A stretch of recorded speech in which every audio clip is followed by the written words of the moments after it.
My name is Kim Ray, and this is my husband Jeremy, and we have a daughter Dottie who's 5 and in kindergarten.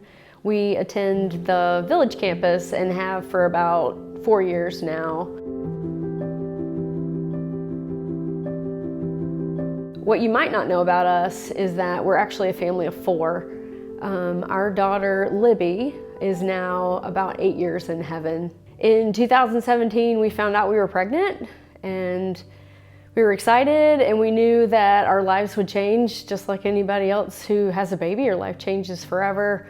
But what we didn't know is that our baby would significantly change our lives moving forward. At our 20-week ultrasound, which is when you normally find out the gender of your baby, we were given news that our daughter wouldn't be able to live outside of the womb. She didn't have kidneys, which means she didn't have any amniotic fluid, which also then meant that her lungs would never develop to the point that she could sustain herself outside of me.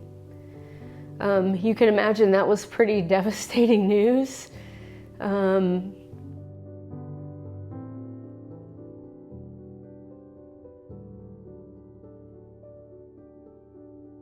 We were fortunate that we had a lot of people around us at that time that supported us and prayed for us and cared for us and reached out and tried to do anything they could for us.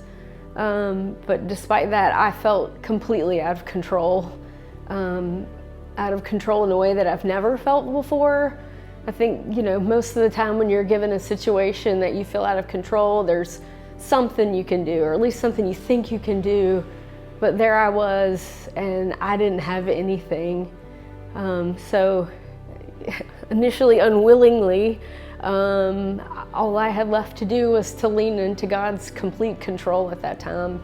A group of friends held what we called a mother's blessing in lieu of a baby shower at that time, just to love on me, and we fellowshipped, and they had me make a list of prayer requests, just anything at all surrounding the birth, during the birth, after the birth, just anything I wanted prayer for, and we just really spent that time together. Shortly thereafter, we went into labor, and Libby Key Ray was born on February 23rd, 2018. It was a great day. She was beautiful. She made noises like babies do. Her heart was beating. We were able to love on her, spend time with her. Our family all got to meet her. And it was just a nice time.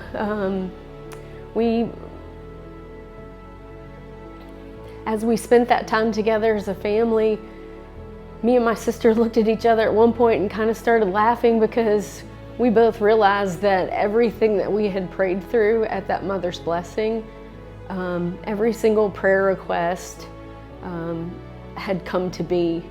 And so despite being so out of control and feeling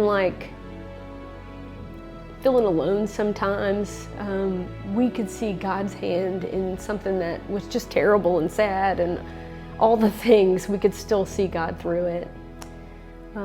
After about 3 hours together as a family, Libby's heart stopped, and then she went to heaven.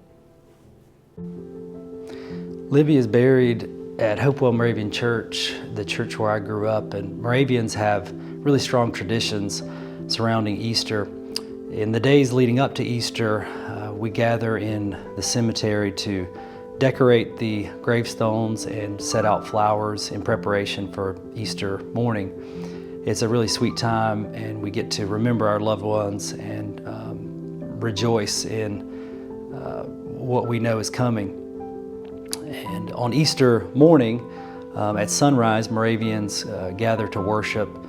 And so it's been really special for Kim and Dottie and myself to stand beside Libby's grave and worship and sing songs that celebrate Jesus' death and resurrection. We can't help but feel so much hope that Libby's life had meaning, and because of Jesus, we know that this is not the end and that we will get a chance to be reunited with her in heaven one day.